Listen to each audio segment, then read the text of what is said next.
नमस्कार दोस्तों, आज हम बात करेंगे दिल्ली में वायु प्रदूषण की ताज़ा स्थिति के बारे में, खासकर 20 मई 2025 की रिपोर्ट के आधार पर। दिल्ली, जो देश की राजधानी है, पिछले कई वर्षों से वायु प्रदूषण की गंभीर समस्या से जूझ रही है। हर साल गर्मी और सर्दी के मौसम में प्रदूषण का स्तर अचानक बढ़ जाता है, जिससे लोगों की सेहत पर बुरा असर पड़ता है। इस वीडियो में हम 2025 को दिल्ली में वायु गुणवत्ता को लेकर कई अहम बातें सामने आईं। सबसे पहले, सुबह के समय दिल्ली के कई इलाकों में धुंध और स्मॉग की परत देखी गई। यह स्थिति खासकर उन इलाकों में ज्यादा गंभीर थी जहां ट्रैफिक और औद्योगिक गतिविधियां अधिक है। रिपोर्ट के अनुसार सुबह 10 बजे के आसपास वायु गुणवत्ता सूचकांक एक्यूआई कई जगहों पर 400 से ऊपर पहुंच गया।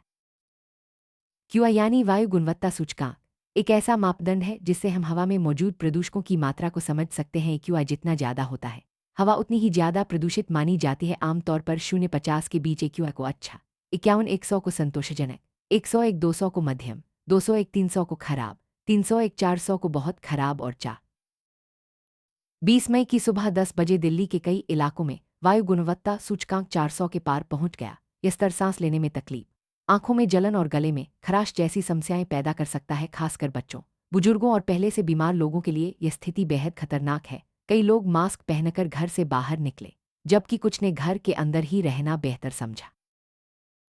रिपोर्ट के अनुसार दिल्ली के कुछ प्रमुख इलाकों जैसे आनंद विहार, पंजाबी बाग और आरके पुरम में वायु गुणवत्ता सबसे खराब रही। इन इलाकों में सुबह के समय एक्यूआई 450 तक पहुंच गया। ट्रैफिक जाम, औद्योगिक गतिविधियां और निर्माण कार्य इन इलाकों में प्रदूषण बढ़ाने के मुख्य कारण रहे। प्रशासन ने लोगों को सलाह दी कि वे जरूरी ना हो तो घर से बाहर न निकलें।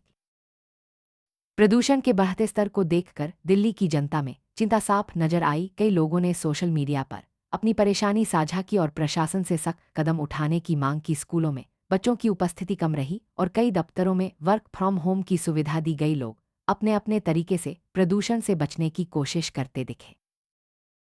प्रदूषण के कारण दिल्ली के कई स्कूलों में बच्चों की उपस्थिति में भारी गिरावट देखी गई। कुछ स्कूलों ने तो छुट्टी तक घोषित कर दी। अभिभावकों ने बच्चों को घर पर ही रखने को प्राथमिकता दी ताकि वे प्रदूषित हवा से बच सके। प्रशासन ने भी स्कूलों को सलाह दी कि वे बच्चों की सुरक्षा को प्राथमिकता दें। कई निजी कंपनियों और दफ्तरों ने अपने कर्मचारियों को वर्क फ्रॉम होम की सुविधा दी। इससे न सिर्फ कर्मचारियों की सुरक्षा सुनिश्चित हुई, बल्कि ट्रैफिक भी थोड़ा कम हुआ। प्रशासन ने भी सरकारी दफ्तरों में सीमित स्टाफ बुलाने की सलाह दी ताकि लोग घर से ही काम कर सके और प्रदूषण के असर से बच सके। दिल्ली में बढ़ते प्रदूषण का सबसे बड़ा असर लोगों के स्वास्थ्य पर पड़ा। सांस की बीमारियां, अस्थमा, आंखों में जलन और गले में खराश जैसी समस्याएं आम हो गईं। डॉक्टरों ने खासकर बच्चों, बुजुर्गों और गर्भवती महिलाओं को सतर्क रहने की सलाह दी। अस्पतालों में सांस संबंधी मरीजों की संख्या बढ़ गई।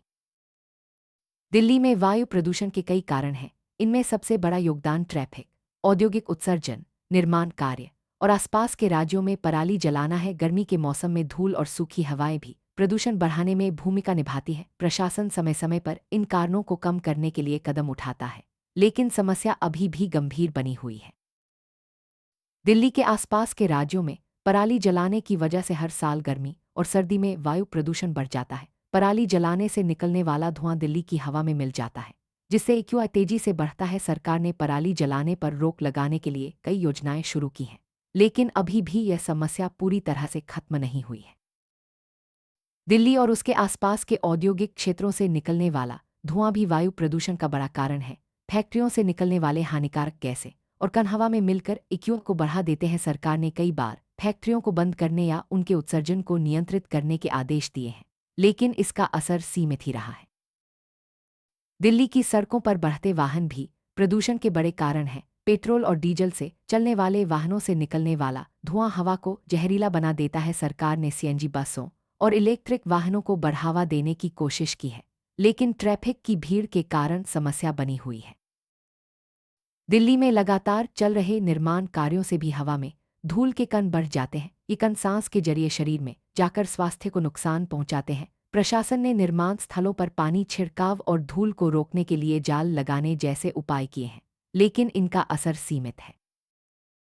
गर्मी के मौसम में दिल्ली की हवा और भी ज्यादा प्रदूषित हो जाती है। तेज धूप और सूखी हवाएं प्रदूषकों को हवा में फैलाने का काम करती हैं। साथ ही बारिश न होने की वजह से हवा में मौजूद धूल और कण नीचे नहीं बैठ पाते। इससे एक्यूआई लगातार बढ़ा रहता है।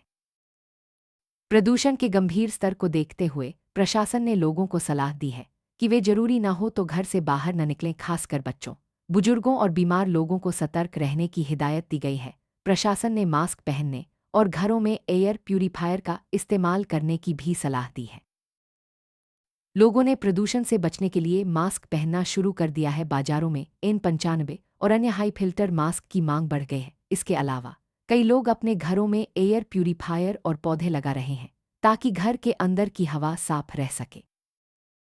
प्रदूषण का सबसे ज्यादा असर बच्चों और बुजुर्गों पर पड़ता है। बच्चों की इम्यूनिटी कमजोर होती है, जिससे वे जल्दी बीमार पड़ सकते हैं। बुजुर्गों को सांस की बीमारियां और दिल की समस्याएं ज्यादा होती हैं, इसलिए उन्हें खासतौर पर सतर्क रहना चाहिए। डॉक्टरों ने लोगों को सलाह दी है कि वे ज्यादा से ज्यादा पानी पिए, ताजे फल और सब्जियां खाएं और बाहर निकलने से बचें। अगर सांस लेने में दिक्कत हो तो तुरंत डॉक्टर से संपर्क करें। बच्चों और बुजुर्गों को विशेष ध्यान देने की जरूरत है। सरकार ने प्रदूषण कम करने के लिए कई कदम उठाए हैं। इनमें सड़क पर पानी का छिड़काव, निर्माण कार्यों पर रोक और ट्रैफिक को नियंत्रित करना शामिल है। इसके अलावा पराली जलाने पर भी सख्त कार्रवाई की जा रही है। हालांकि इन कदमों का असर धीरे धीरे ही दिख रहा है। प्रशासन और सामाजिक संगठनों ने प्रदूषण के खिलाफ जनजागरूकता अभियान चलाए हैं। लोगों को मास्क पहनने, सार्वजनिक परिवहन का इस्तेमाल करने और पेड़ लगाने के लिए प्रेरित किया जा रहा है।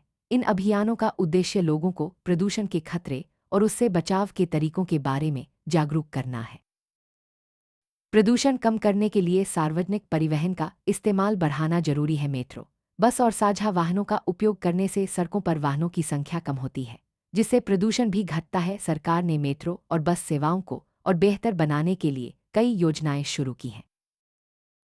भविष्य में प्रदूषण कम करने के लिए इलेक्ट्रिक वाहनों का इस्तेमाल बढ़ाना जरूरी है। सरकार ने इलेक्ट्रिक वाहनों को बढ़ावा देने के लिए सब्सिडी और चार्जिंग स्टेशन जैसी सुविधाएं शुरू की हैं। इससे न सिर्फ प्रदूषण कम होगा, बल्कि ईंधन की बचत भी होगी। पेड़ पौधे हवा को शुद्ध करने में सबसे बड़ी भूमिका निभाते हैं। दिल्ली में हर साल लाखों पौधे लगाए जाते हैं ताकि प्रदूषण कम किया जा सके। लोग भी अपने घरों और कॉलोनियों में पौधे लगा रहे हैं। इससे न सिर्फ हवा शुद्ध होती है, बल्कि वातावरण भी हरा भरा रहता है। घर के अंदर की हवा को शुद्ध रखने के लिए एयर प्यूरीफायर, पौधे और साफ सफाई का ध्यान रखना जरूरी है। खिड़कियां बंद रखें और बाहर की हवा कम से कम अंदर आने दें। घर में नियमित रूप से सफाई करें और धूल को जमा न होने दें। प्रदूषण से बचने के लिए घर में तुलसी, एलोवेरा जैसे पौधे लगाएं, जो हवा को शुद्ध करते हैं। इसके अलावा नम कपड़ा खिड़कियों पर लगाने से भी धूल कम अंदर आती है। घर में धूप और ताजगी बनाए रखने की कोशिश करें।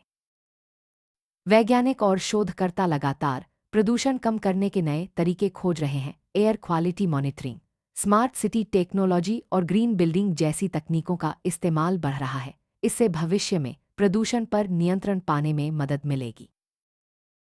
प्रदूषण से लड़ने के लिए सिर्फ सरकार ही नहीं, बल्कि हर नागरिक की भागीदारी जरूरी है। हमें अपने स्तर पर छोटे छोटे कदम उठाने होंगे, जैसे गाड़ी कम चलाना, सार्वजनिक परिवहन का इस्तेमाल करना और पेड़ लगाना। जब हर कोई अपनी जिम्मेदारी समझेगा, तभी दिल्ली की हवा साफ हो सकेगी। दिल्ली में वायु प्रदूषण की समस्या इतनी बड़ी है कि इसे हल करने के लिए दीर्घकालिक योजनाओं की जरूरत है। जलवायु परिवर्तन, बढ़ती आबादी और शहरीकरण जैसी चुनौतियां भी सामने हैं। हमें तकनीक, नीति और जनभागीदारी के जरिए मिलकर इस समस्या का समाधान ढूंढना होगा। आखिर में दिल्ली में वायु प्रदूषण की समस्या गंभीर है, लेकिन मिलकर प्रयास किए जाएं तो इसे कम किया जा सकता है। हमें अपनी आदतों में बदलाव लाना होगा, सरकारी नियमों का पालन करना होगा और पर्यावरण के प्रति जागरूक रहना होगा। जब हर नागरिक अपनी जिम्मेदारी निभाएगा, तभी दिल्ली की हवा फिर से साफ और ताजगी भरी हो सकेगी।